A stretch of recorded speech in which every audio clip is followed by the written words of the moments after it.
Your safari guide here today. Miss Brianna. A few rules before we go into the reserve. Make sure that your hands, arms, legs, and feet remain in the vehicle and remain seated at absolutely all times, including children. Please do not lift them up, let them stand, or pass them around the vehicle. Now, since we are going into reserve, a lot of animals do call this home, so we want to make sure that we're not disturbing these animals in their homes.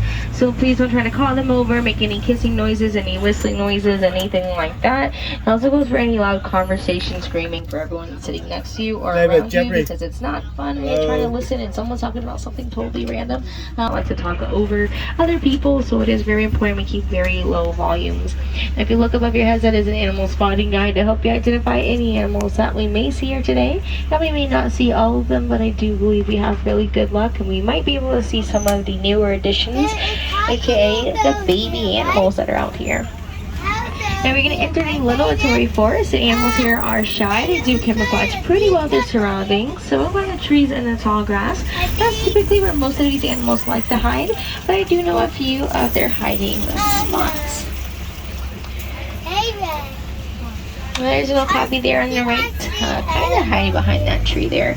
Now, if you look at the okapi's legs, they look like zebra legs, but the okapi is not related to the zebra. They are related to the giraffe. They have the same exact skull structure and the same exact long tongue. And there are some bongos here on the left. Now, bongos, they're known as the ghosts of the forest because they're rarely seen out there. And their horns are crossed and laid back flat, so they don't get tangled in any vegetation that they come across. So they are very, very silent. If you look closely, you might be able to see some more bongos. They're just really, really good at hiding. Well, we're going to go around. There's a lot of red clay. Now, animals that live around in red clay, they roll around in it to blend in or camouflage with their surroundings. And see, there's a lot of larger rocks and boulders. We're probably going to look out for a very large animal. So we're going to circle around the area where there's red clay, which I do see an animal so far. Right there on the left is a black rhino. He looks like a rock, but he's a very lighter color. If you can't see him, that is the point. Now there's another rhino that's very, very close over here. Now black rhinos, they can weigh up to 3,000 pounds, and they have no natural markers in the wild, but unfortunately humans are one of them.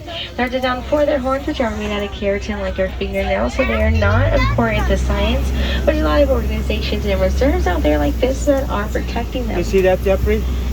Now here on the right are some greater kudu, trying to be like the bongos, but you can see we see them very well. The greater kudu, for these girls here, these are females. They don't have any horns. Only the males will have horns up to 6 feet long.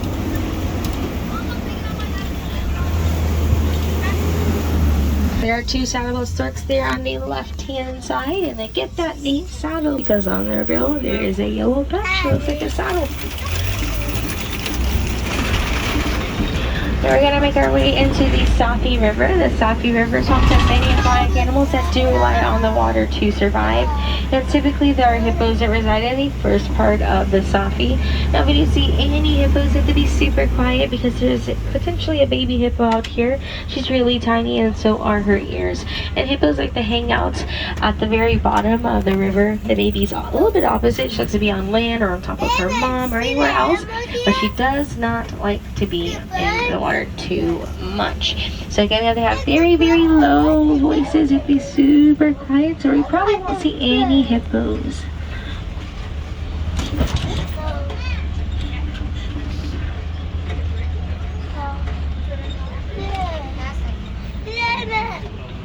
Emma, this side, Emma. A bit of movement out here. We'll keep going around.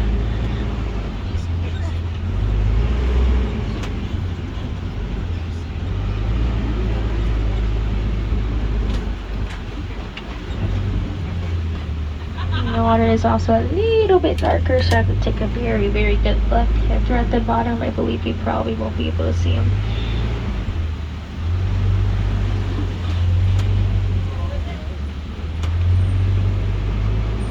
Alright, we'll keep circling around over here. Hopefully we'll get lucky.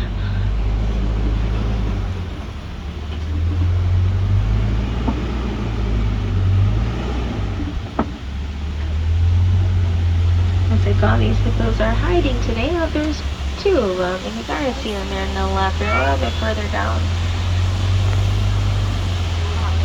Make sure we're sitting down, my friends. We need to sit down. Bottoms on the seat. Thank you.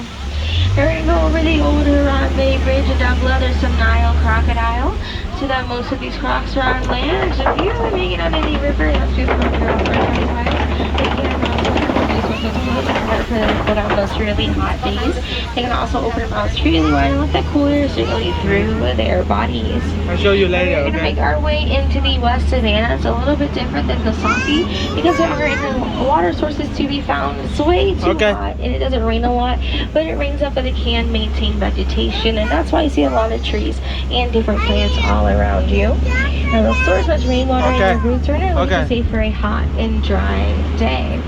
Now the baobab tree, the one coming on your right hand side, it'll store hundreds of thousands of gallons of rainwater in its trunk instead. And it has a nickname, the upside down tree, and that's because its branches look just like its roots. That's only because they're made leafless 9 months out of the year. Now many animals might for thousands of miles across the savannah with their church groups or packs. So they're not just the baobab tree, but they're really lucky a stable source of water. And the West Savannah is the largest part of the reserves. They have a bit of ways to go, but a lot of animals to see. Just gonna see who's gonna welcome us first. Zebra. Like maybe some Hartman zebras. Look at us first. Now Hartman zebras, also known as mountain zebras or Hartman mountain zebras, they all mean the same thing. They are thought to be a different species of zebra. So they're the only ones that have a dewlap, that is that little wiggly part in their neck that helps them cool off. Other zebras don't have that. They also do not have any stripes going underneath their stomachs, and if you can kind of look at the one on the left there, they have this slanted hook, so it kind of goes down, whereas regular zebras or hooves are just flat. But again, they're on the mountain, so if they had regular zebra hooves, they're going to roll off. Doesn't really make sense. So they're going to adapt by being slanted downwards. Now the Hartman zebra is also the only zebra out there that will be black with white stripes. Most zebras are white with black stripes. You can usually tell by their noses. Their noses will give you their true natural color. Now on the left there are some African wild dogs. You may see a few of them. The African wild dogs, they do look and behave pretty similar to domesticated dogs, but they are not related to them at all. They are just very distant cousins. So African wild dogs will have 4 toes, while domesticated dogs and wolves will have 5. And they are just missing the dew hooves, the small tiny toe on the inside of a domesticated dog's toe. There's also some wildebeest hanging out here. Before we see the wildebeest, way on the left-hand side, there are some sable antelope. These are female sable antelope. Those horns are very short compared to the males. That's why they only go over towards their necks. The males grow over 5 feet, so they go over towards their backs. But these are some wildebeest. I think this is the majority of them. We'll probably see some more as we go along the savannah. But the wildebeest are very famous because about 1.5 million of them will migrate all together at the same time across the span of 4 months. Now you have a very large herd at that time, or in general. They don't have a leader, so no one is really telling them what to do, where to go, anything like that.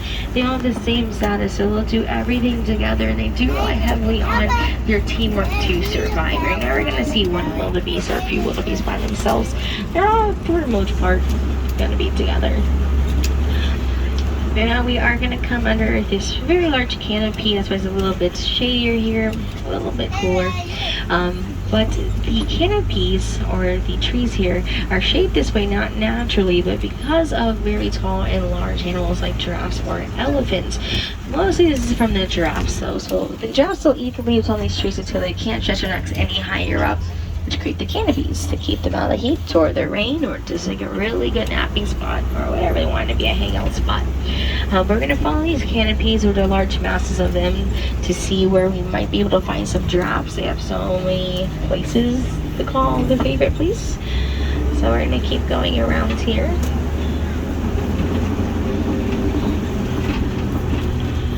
I spot some springbok. They're really tiny antelope. There's something in the middle there. There's 4 in total. We might only see this guy here.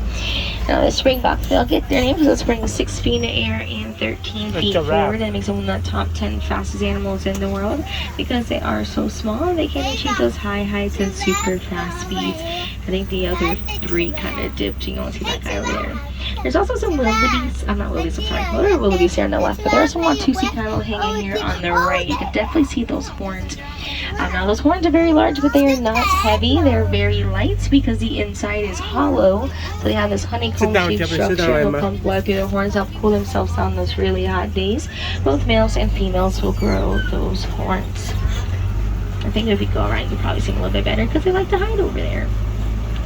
There's a few giraffes hanging out on the side. Of giraffes like this, we call them a tower because they are very tall. They'll tower among every single animal on the savannah. They have very, very long necks. They don't have a lot of bones in their necks. In fact, the bone structures in their necks are 100% identical to ours. So they have 7 vertebrae and we have 7 vertebrae. Just like each one of the vertebrae is around 10 inches long.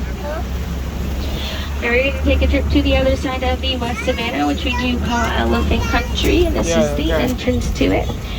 There's a lot of knockdown trees. Most likely it could have been this younger male elephant here, but they'll sharpen their tusks on the trees and push them down when they're all finished. Sometimes they like to push them down just for fun, but he likes to do it a lot. You can kind of see the stick pile there on the right. We don't know why. He just likes sticks. He likes to play fetch with himself, so grab a stick and just throw it across the yard and elephant, Emma. But he's a younger male. He's very small. He's also very large for his size. And as we go, he's by himself. And that is common for the male elephants. Very antisocial. They don't really like to interact too much with other males or elephants for that nature. But they're only going to be around male elephants. And be very far apart as well. Females are a little bit different. They'll be with other females and they're young and they'll be super close to one another. So as we keep going up into elephant country, hopefully that's something we get to see as a large female herd, so we can see some juveniles. But we also might see some males, which is totally fine. But we'll see who decides to migrate to the far, far side of elephant country. Now if you're going to see elephants like we just seen, kind of close like that is not common at all in the wild. Elephants lose their lives and their homes due to poaching and habitat loss, so they are poaching down for their tusks, which are made out of ivory. That's the only place in Africa where you can get ivory from an elephant. And where they live, there is a mineral called coltan. So what coltan is used for is for your electronic devices like cell phones, and when it is mined for, it pretty much destroys the land completely. So these elephants and other animals we have seen so far, they don't have a place to call home. But you can recycle electronic devices, no matter how old or new they are, so the coltan in your old device can be used for a new one. Also, with the poaching situation, it's most effective when we support the organizations and reserves out there. They have a little bit more power than we do, so they'll basically camp out on the savannah, wait for those poachers, confiscate all their traps and their already possessed ivory and horns. Well, more elephants, Emma. Anyway, up to elephant country, and this is a female herd. It's actually a female elephant. She is one of the oldest. I believe this female herd consists of mom and her 3 daughters, because this is her oldest. But we'll keep going around. Most of them are on the very front side. Oh, more elephants here. See some more coming up. This is her 2nd oldest, and that is her youngest right over there. So yes, this is mom and her 3 daughters. Now, there are also ways that we can identify elephants. Actually, there's so many ways, but the easiest way is by their ears. So we'll go around. I like to use mom as a model. She has the perfect shape of her ears and her tusks, but she's going to be right in the middle over there. So if you look at her ears, her daughter's ears are shaped just like the continent of Africa. Of course, they're going to turn around when I mention it. If you look at ears as we go around, they're shaped just like the continent of Africa. So these are African elephants. Asian elephants have smaller and rounder ears with a flat bottom to them, so they don't have that unique curve on the side. We're also going to look at mom's tusk. She has really pretty